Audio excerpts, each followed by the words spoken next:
There it is!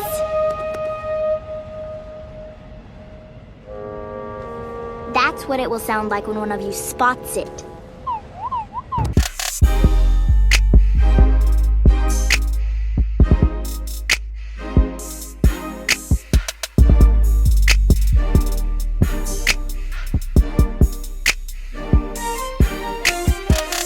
What's going on, you guys? I am here to do a little video that I was supposed to do a long time ago, honestly.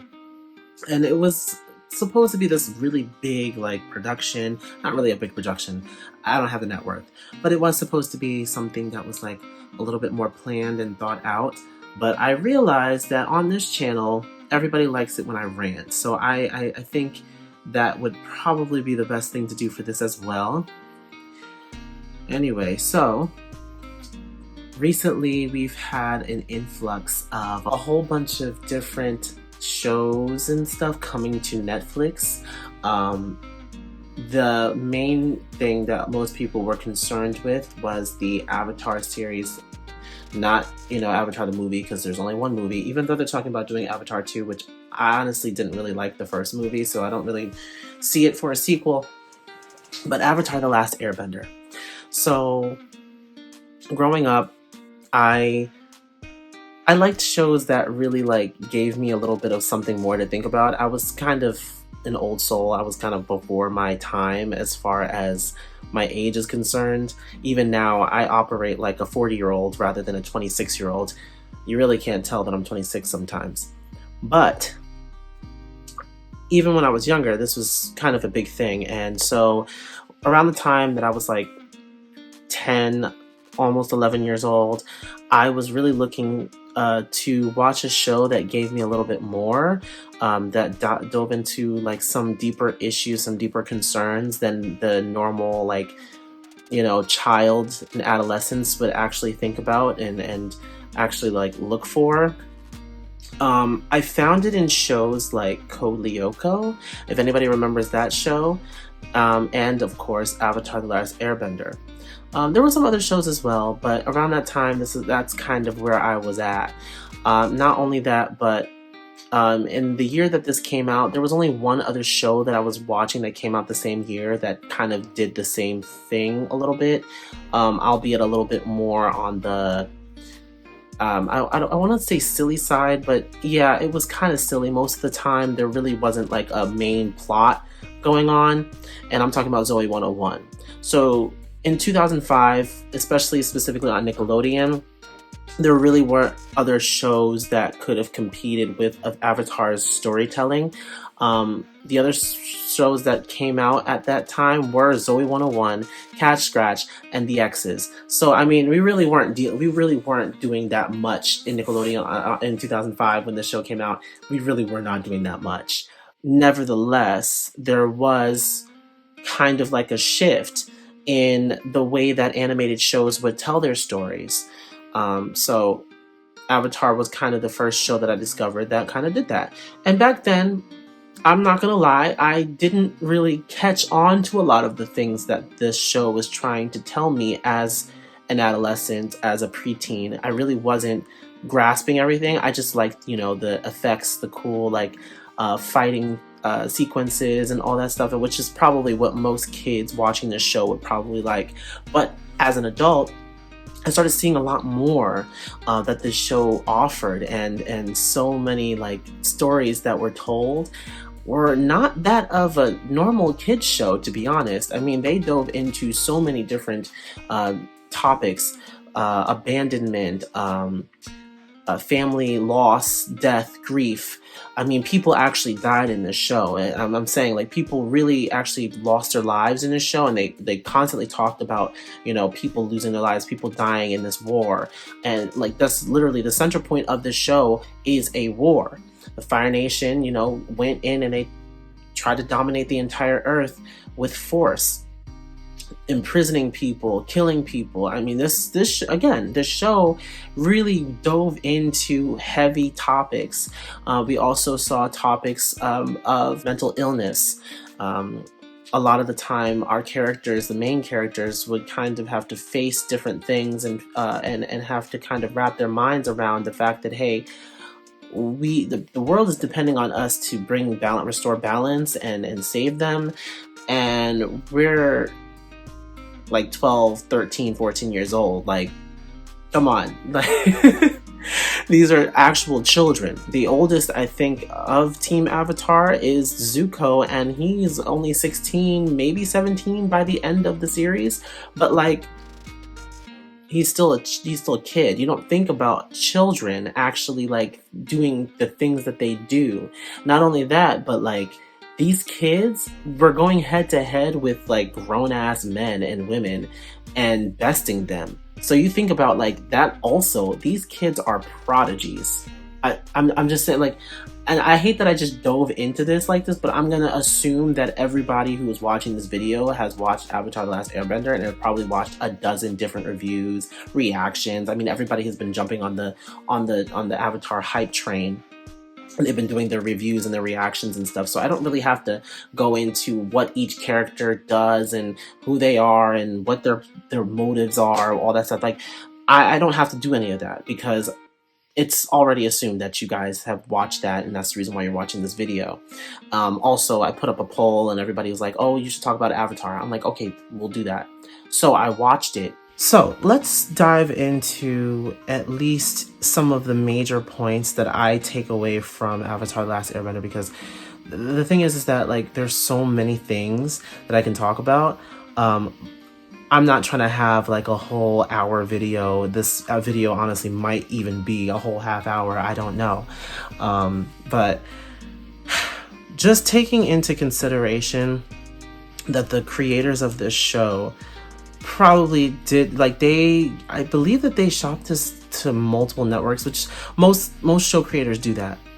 And the fact that Nickelodeon actually took a chance with this show tells stories in a different way than most of the other shows that Nickelodeon has actually featured. And the thing is that it definitely kind of was this show, honestly, you could call it a cultural reset.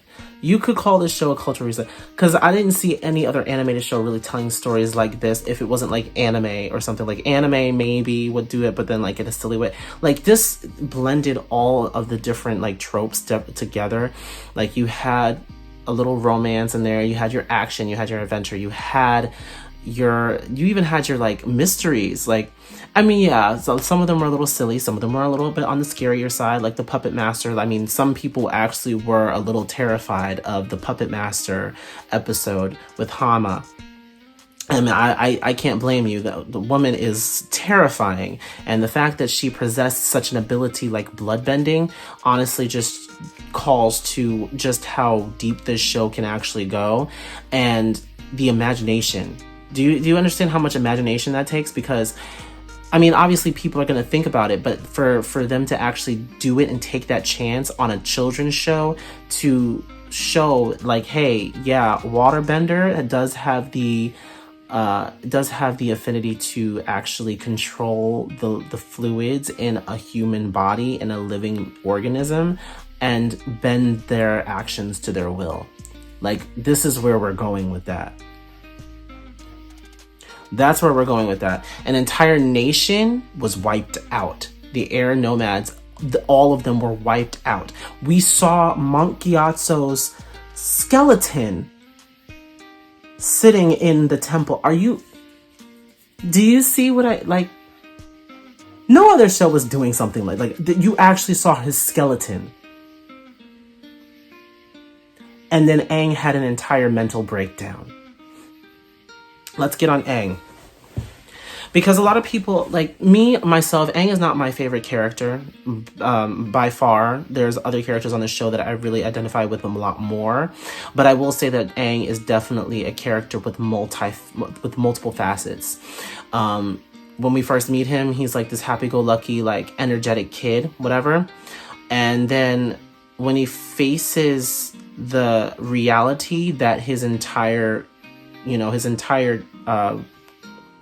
nation has been wiped out, he then has to face his demons. He then has to face the fact that, hey, because I decided to run away, my people were completely wiped out. Maybe if I was around, maybe I could have helped them. Maybe I could have done something more. Maybe, it wouldn't have happened the way that it went down, and they wouldn't have gone an entire 100 years without an avatar. Because of the fact that he was frozen in ice for 100 years, he wasn't dead. He was just frozen. So, the avatar cycle could not continue. It would be different if he actually died, but he didn't actually die. So for that whole century, they did not have an avatar. They didn't have anybody to help fight. They just had to fend for themselves, which, for the most part, they probably could do. But after a while, the constant fighting and constant trying to stay in, you eventually kind of lose yourself. You eventually kind of lose hope. And then that's it. You lose hope when you really don't have, some people don't have whatever motivates them. And the avatar was the one figure that motivated other people to stand and fight. That's the thing too, with Aang, he goes through multiple situations where he has to kind of make hard decisions. Most notably, and this just shows that he is technically still a child. Only 12 years old when we meet him, only 12 years old. And that childlike mentality, he lost everyone that he called family. So he latches on to Katara and Sokka, because effectively they become his family. And of course he has Appa and Momo in the beginning. We're talking book 1. And then when the episode Bato of the Water Tribe, when they meet him and he has a way to, and they get a way to get to the father and all that and meet up with their father. Yeah, he hides it from them. And maybe back then I didn't understand, but I understand it now that I watch it, that Katara and Sokka became his family and he latched onto them. So he didn't want them to, and inside he wanted them to reunite with their father and be, with their tribe. But on the other hand, he had grown so close to them that they became like family to him, and he didn't want to let that go because they became a part of him, and them leaving would be like him losing a part of himself. And they, especially Katara, was probably one of his main motivations throughout the show, to keep moving, to keep fighting, even when it seemed like all hope was lost. Another thing that he actually has to deal with is fear. He does struggle with a lot of different fears. One fear that he struggled with throughout the entire rest of the show, up until Zuko joins the group, is firebending. When they meet, in the episode it's called The Deserter, they meet a man who's a firebender. His name is Zhang, okay? And he used to actually be Admiral Zhao's teacher, and he said that he was hot-headed and impatient and didn't really understand what it meant to be a firebender. And it's interesting how Aang kind of became a little bit like him, because he wanted to learn firebending so badly, and then he became a little too excited with it, and he ended up burning Katara. From this, we actually did get to experience Katara's ability to heal. That was the first time that we got to see that. But at the same time, Aang then developed an entire fear for firebending. He did not want to do it. Even though he had the ability to do it, he never wanted to actually embrace it, because he himself became so afraid of hurting his friends again. He just stepped away from it entirely and did not come back to it until much later, when he then understood, when Zuko started to train him, and they went to the Sun Warriors temples, and they finally understood that fire is not just destruction, it's also life. He had to struggle for an entire 2 seasons before he actually understood that. And you see, this is what I'm talking about. These types of things, a lot of children's shows aren't telling these types of stories, but honestly, it helps. It really does help to tell stories like this to children, because at the age that these kids are at, they do actually struggle with things like this. Kind of begs to the whole parents don't understand thing, because I know that when we were much younger, we do have our struggles mentally and physically, and everything else is growing pains. We're entering puberty. It's a whole mess of emotions and hormones and everything that just kind of just draws everything down. And there's a lot of times that parents really don't understand. It seems sometimes a lot of adults do not understand it. Like, oh, you don't have anything to worry about. You're a kid. You just, you don't pay rent. You don't have to do all this extra stuff. But honestly, you deal with a different kind of struggle when you're an adolescent or when you're a teenager. And it's crazy because these kids in this show have to deal with the growing pains of becoming an adult from underneath, like being a child, being 12 through 16, dealing with all of that, and also dealing with like the big burden of saving the world.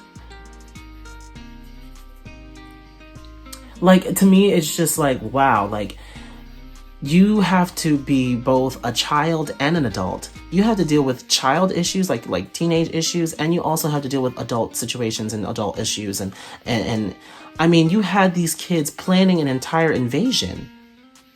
Big ups to Sokka, by the way, because, I mean, people don't give him... He needs his flowers. People really do not give him enough, like, props for the different things that he does in this show. Granted, in the beginning of the show, especially in the beginnings of book 1 and stuff, he didn't really have it like that. I feel like Suki is the one who kind of jump-started his brain to really start working in a tactical kind of way. And then by book 3, I mean, he's planning entire invasions. He's doing all this stuff, you know what I mean? Book 2 was the first time we really saw him like really get in there and like really come up with like a huge like plan, which was the invasion. He planned that out back in book 2 when they went to Wan Chi Tao's library. He literally he was like, yo, this is when the solar eclipse is happening. We gotta get to the Fire Nation and get them when their firebending doesn't work. I mean, he had that in his mind. Like, he was able to do all that stuff. And it's crazy. It is crazy to me how these kids really sat up here and planned entire invasions, plan of attacks. They were tacticians and everything else, prodigies in their bending classes. I mean, we're not even going to talk about Aang. Let's talk about Toph. Toph, and she said it best, she is the greatest earthbender in the world. I mean, seriously, she invented an entire subclass of earthbending.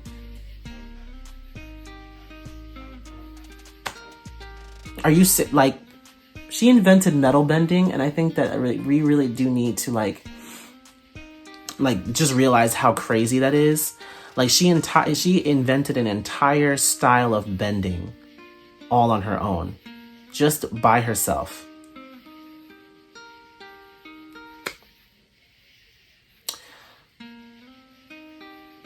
She also is behind a lot of the comedy, especially with her blind jokes. Like, oh my gosh, the best jokes in this show are told by Toph a lot of the time. Like, Sokka do be having, he'd be having his jokes too, but with Toph, it hits every single time, and you never get tired of hearing that, because it's just like, okay, yeah, she's blind, but she doesn't, you can't even look at her like she's blind. Like, she doesn't act it. And then I feel like that's the reason why, and I think that's like the show's creators kind of like, making fun of the fact that Toph really does not act like she's blind, because she walks around just like everybody else. But then there are certain things that like Toph just cannot do, when they're looking for Wan Chi Tao's library, when they're doing like the scams and stuff, and they have the wanted poster for Toph, and then they bring it to her and they're like, what is this? And they're showing her the picture like she can actually see. She's like, well, it sounds like a sheet of paper. She's like, I guess you're referring to what's on it. I'm sorry. I have to gush about Toph, because Toph, she is by far one of the best characters on this show. And it's just, I'm so glad that they made her the way that they made her, because originally she was supposed to be like this buff guy, like pretty much what the Boulder is on the show. Toph was really supposed to be like what the Boulder is on the show. A big muscly guy, whatever, that like punches hard and does his earth bending or whatever, is really like, hard up. Toph is still the toughest one on the show, and she's a little tiny girl, and she's blind. Like, give her every single handicap in the book and still make her a badass. Oh my gosh. I'm just saying, I can't. Ooh, I'm sorry, but the woman on the, oh, can we just, because I mean, I want to hit on everything, but I'm just going to say the women, the girls on this show are probably the best characters, and it's crazy to think about. I mean, I'm even going to say that, like, homegirl with that animal that she rides on, I forgot what her name is. She got the whip and the animal. It has the tongue that like paralyzes. I forgot what her name is. I am so sorry. This is a rant, y'all. So like you can't get me for that. But she's even a bad bitch. Like I can't do it. I can't do it. Suki, Azula's whole team is bad. Like I'm sorry, but those three girls, May, Tylee, Azula, I mean they had them running around like chickens with their heads cut off. I'm just like, whenever they hit the field, people were scared. People were actually terrified when Azula and her girls hit the stage. I can't. Katara, master waterbender. By the end of book 1, she's taking people down and just effortlessly besting Zuko in a fight. I'm just like, wow, that's crazy. By book 3, she's bloodbending. She's bending her sweat off her body and collecting the air molecule. I'm just like, wow. Crazy. And at the age of 14, there are literal masters of waterbending that probably didn't become masters until they were like in their 40s. And you're giving Katara the title of master at 14. Please put that into perspective. It's crazy to think about, but I'm just like, wow. Like, I know they're the heroes of the story, so they're gonna make them like badass, but like, even like the enemies that are younger are like badass too. Jet and all of his freedom fighters. You get on Jet in a minute. Well, no, we'll get on Jet right now. Jet, it's kind of sad because he wanted to turn over a new leaf, but then he ended up like seeing Zuko and seeing Iroh like firebend his tea, and that was stupid. But like, you know, and then once he gets into Ba Sing Se, like he gets caught up by the Dai Li and they brainwash him and everything else. And he did die. Well, it's funny because in the Ember Island players, like they, you know, kill him off in the play.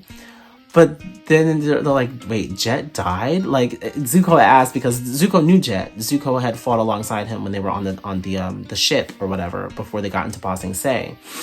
And so like Zuko was like, wait, Jet died? And then they're like, well, you know, that was never actually explained.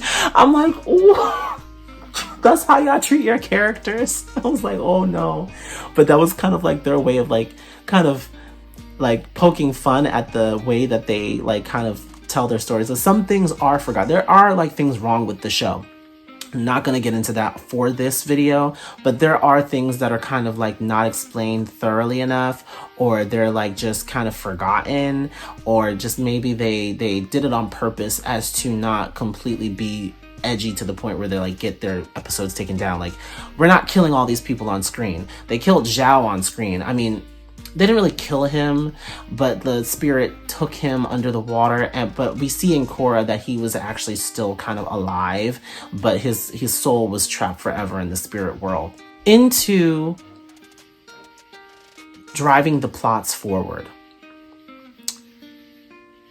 Seasons 2 and 3, books 2 and 3, needed Azula. They did.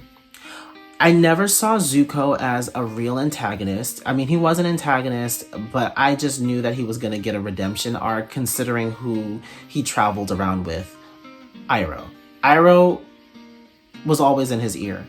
And Iroh was always the one that was kind of guiding him and being more of a father than his own father. So I never really saw Zuko as being all that threatening to them.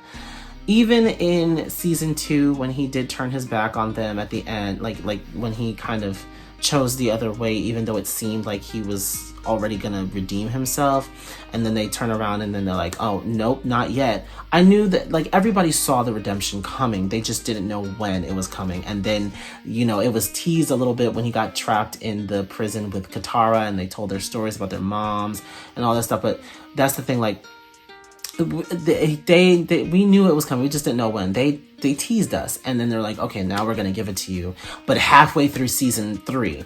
And I really could not for the life of me, I couldn't stand it, because I really wanted to see more of Zuko with Team Avatar. I wanted them to get it, and they try to rush it. You know, they gave us an episode like with each of the members of Team Avatar except for Toph.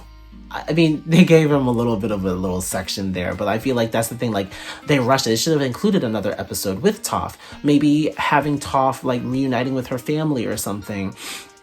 And Zuko going with her to do that or whatever. And, you know, I don't know how that would work, really, but it would have been decent. It would have been nice for them to do that. Let's, like, release all the other prisoners. Like, I feel like there was so much more that could have been done in book 3, but I feel like, you know, they probably had to finish it in a timely manner, and they couldn't let the season go on for too long. I wanted them to include the whole, like, the promise and looking for Zuko's mom with Azula and stuff. I really wanted them to actually make those episodes within the canon, like, not comics. Like, not everybody could even afford the graphic novel. So, like, to me, it was kind of like a missed opportunity for a lot more storytelling with Zuko being added to the group. I feel like it didn't really fulfill my needs, my hunger for more Zuko. Because Zuko, honestly, is one of my favorite characters. And a lot of people do ask me, like, who my favorite character is. My favorite character is Azula. And I'm gonna tell you why. I'm gonna tell you why. I am gonna tell you why. Like I said before, books 2 and 3, Azula's influence. Half of the shit in book 2 and especially book 3 would not really have happened without Azula pushing that plot forward.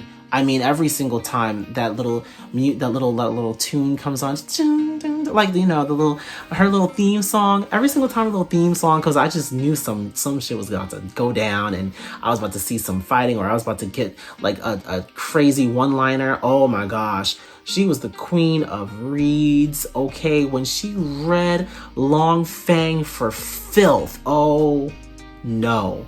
Oh no. She said to him, you had to lie, cheat, and steal and scrap your way to the top into power. And she's like, well, you know what? Real power is something that you're born with. And then I was like, whoa there. And then later on when he's like, you've beaten me at my own game. And she's like, don't flatter yourself. You weren't even a player. I said, oh. I was sweating. I was like, oh my God, this girl really read him for filth. Day of Black Sun. Actually, let's not even start there. Let's start with the chase. After the whole Omashu situation, they were chasing them around, right? And they had absolutely no sleep. They tried to give them the slip, as Azula said, all right? And when they found out how they were tracking them, they gave Appa a bath or whatever, get his, you know, shed with his shedding fur, and they sent Appa in one direction, and Aang went in the opposite direction, carrying Appa's fur so that he could sprinkle them down and lead them off to the wrong direction. But, you know, they didn't count on Appa actually breaking through some trees when he took off. So Azula caught on, and she followed Aang to where he was going. Tell me that's not calculated. Tell me that's not like master tactician type thinking. Like, she's very observant, and it's crazy.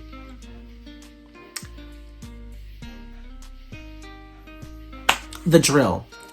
They tried to get into Ba Sing Se from the outside. Did not work. What does Azula do? She ambushes the Kyoshi warriors that are stationed in Ba Sing Se, you know, helping to uphold security into the walls, into the city. Ambushes them and steals their clothing so that they can get into the city and infiltrate from the inside. Get it. Take over Ba Sing Se from the inside, please. Please. And this girl is every bit of what, 14 or 15? Because she's younger than Zuko.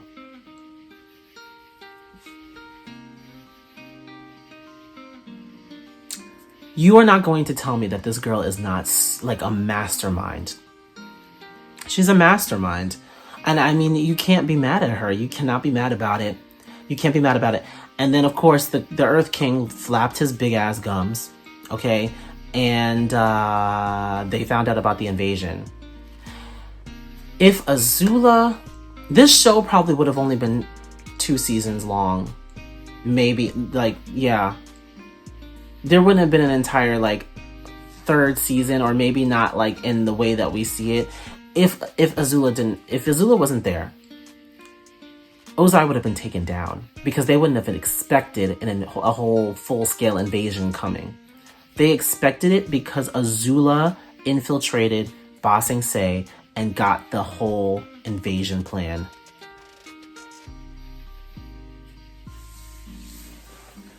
Ozai would literally be nothing without Azula. Are you understanding this?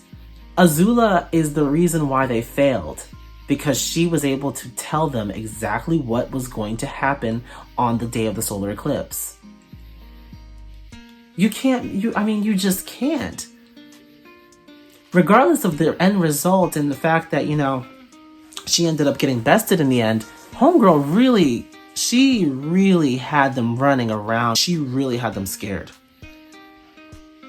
Ty Lee, chi blocking, I don't know if she invented it, but I mean, she definitely honed that skill and used it against every bender that she saw. May, crazy accuracy. She's able to pin people on the walls with knives. I'm just like, wow, okay. The 3 of them, they're a crazy team.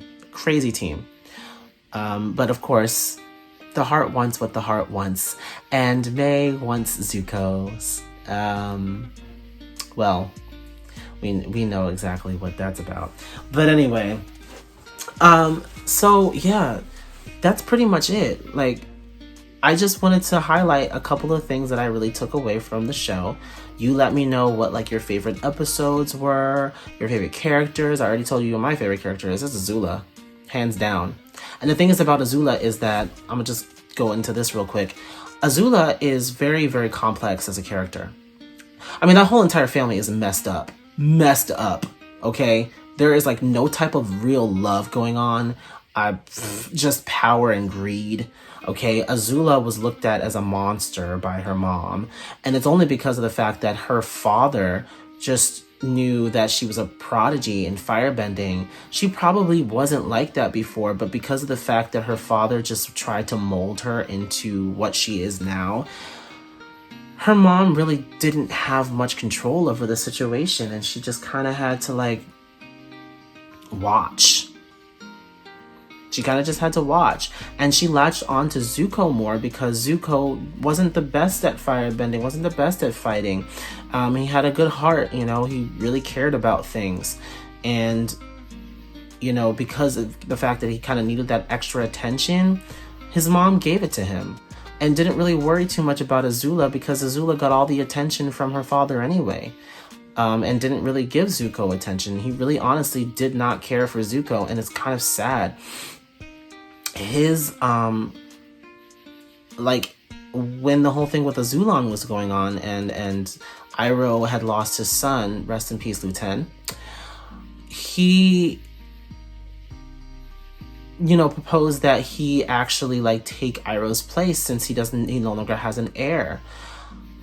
And Azulon was actually really sitting up here, telling Ozai to kill his own son since he doesn't understand, what it means to lose a child.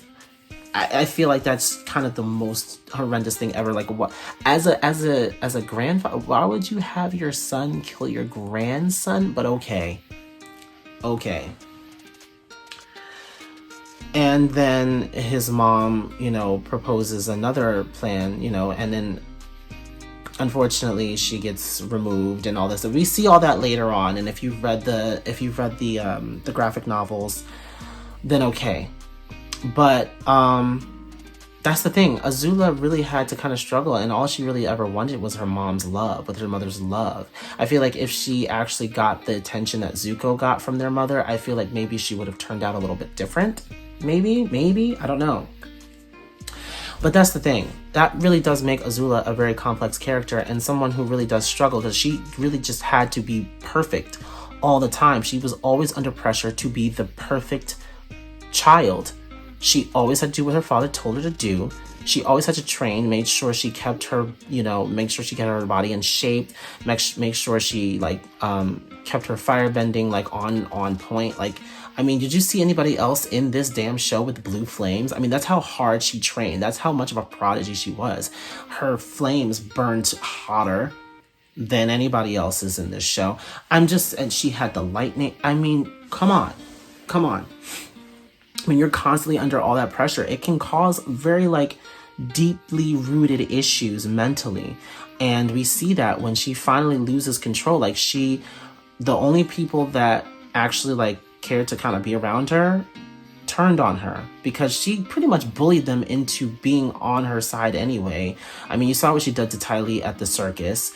And with May, I'm not really, too keen on May, but then she made May kind of turn around and not get her brother back or whatever, because, the King of Omashu is worth more. I'm just damn, this girl really honestly just needed love in her life. I feel like if she actually had real love and real really good interpersonal relationships, she probably wouldn't be like that.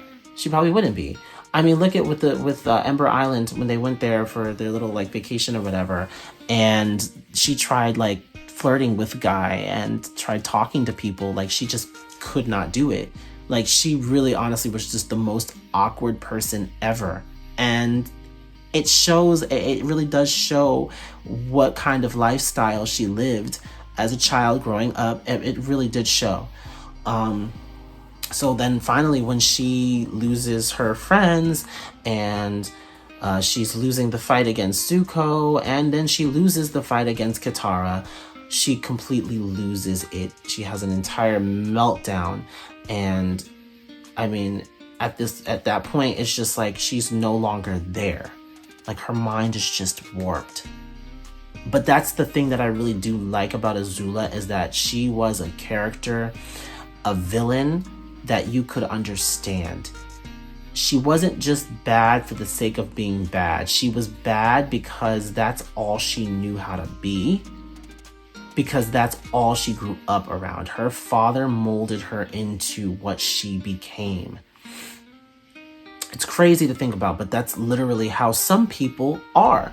There are kids out there, there are people out there who have grown up a certain way, and they only know one way to live, and they haven't been introduced to a lot of other things. So they're very much so lost when it comes to social issues, or when it comes to being social, or even when it comes to doing something different that they've never done before. They're a little closed off to it. That's why I'm saying Avatar: Last Airbender really did do a lot for kids in the 2000s that we probably ourselves didn't even realize. But watching it back now, I realize it. I realize what they were trying to do. One thing that I probably failed to mention about the show is the fact that it really tested the boundaries of right and wrong, because even your villains believed that they weren't actually villains, they were doing things for a just cause. Most of the people in the Fire Nation were subject to heavy propaganda and seeing the war as salvation for the world, cleansing the world, because that's what the Fire Lord and that's what the monarchy actually did in the society. Common people in the Fire Nation believed that the Fire Nation was doing real good in the world by trying to unite it through war. And kids in the school, like when you get to season 3 and Aang goes to the school, like you can see just how much they're brainwashed to believing that all of this stuff is actually okay. All of this killing, all of this conquering that they're doing all over the world is actually good for the world. So it really does test the boundaries of right and wrong and black and white, and it actually allows for children to see that not everything is in black and white. There are a lot of gray areas, lots of shades of gray in what is to believe to be right and wrong, and in life in general. You're always going to experience gray areas. Nothing is ever really set in stone the way that you think it should be. People who are evil or seen as evil may not be pure evil. They might be fighting for a certain cause that they believe in, and it's just pretty much up to society what they deem as right and wrong. So that's really one thing about Avatar: The Last Airbender that is different from most of the other shows that were airing at the time. Give us a compelling story in the midst of all of the fun action scenes and the comedy and the romance. And that's the reason why Avatar: The Last Airbender will always be one of my favorite TV shows of all time. And that's it for this video. So again, let me know what you guys think. What you think about Avatar: Last Airbender. Were you watching when it came out on Netflix? Some of your favorite episodes, your favorite characters, favorite scenes, favorite jokes, and favorite fight scenes. Definitely favorite fight scenes. I think my favorite fight scene is definitely between Azula and Zuko and Katara. That's probably my favorite out of all of these. Also, let me know if you're excited for Legend of Korra coming out soon. Anyway, that's going to be it for this video. I hope everybody has a great day. Take care. Stay safe.